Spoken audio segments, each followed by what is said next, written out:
Mark chapter 7. Then the Pharisees and some of the scribes who had come from Jerusalem gathered around Jesus, and they saw some of his disciples eating with hands that were defiled, that is, unwashed.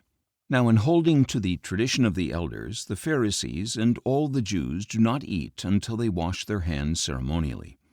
And on returning from the market, they do not eat unless they wash. And there are many other traditions for them to observe, including the washing of cups, pitchers, kettles, and couches for dining. So the Pharisees and scribes questioned Jesus, "Why do your disciples not walk according to the tradition of the elders? Instead they eat with defiled hands." Jesus answered them, "Isaiah prophesied correctly about you, hypocrites, as it is written, 'These people honor me with their lips, but their hearts are far from me. They worship me in vain. They teach as doctrine the precepts of men.' You have disregarded the commandment of God to keep the tradition of men."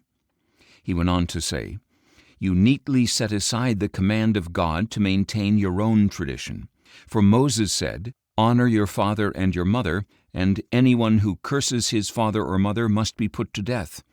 But you say that if a man says to his father or mother, 'Whatever you would have received from me is korban,' that is, a gift devoted to God, he is no longer permitted to do anything for his father or mother. Thus you nullify the word of God by the tradition you have handed down, and you do so in many such matters." Once again Jesus called the crowd to him and said, "All of you, listen to me and understand. Nothing that enters a man from the outside can defile him, but the things that come out of a man, these are what defile him."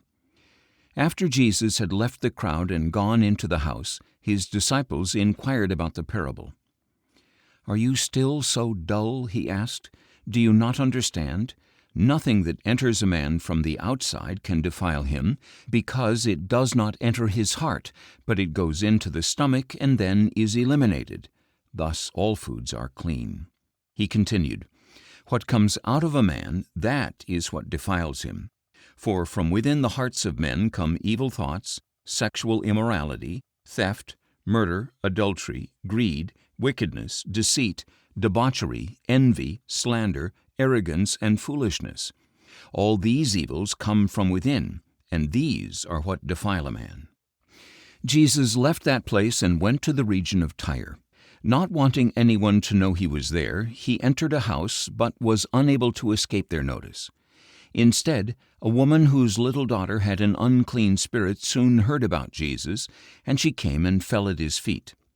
Now she was a Greek woman of Syrophoenician origin, and she kept asking Jesus to drive the demon out of her daughter. "First, let the children have their fill," he said, "for it is not right to take the children's bread and toss it to the dogs." "Yes, Lord," she replied. "Even the dogs under the table eat the children's crumbs." Then Jesus told her, "Because of this answer you may go. The demon has left your daughter." And she went home and found her child lying on the bed, and the demon was gone. Then Jesus left the region of Tyre and went through Sidon to the Sea of Galilee and into the region of the Decapolis. Some people brought to him a man who was deaf and hardly able to speak, and they begged Jesus to place his hand on him. So Jesus took him aside privately, away from the crowd, and put his fingers into the man's ears. Then he spit and touched the man's tongue.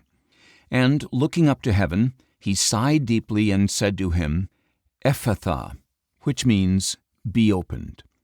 Immediately the man's ears were opened, and his tongue was released, and he began to speak plainly.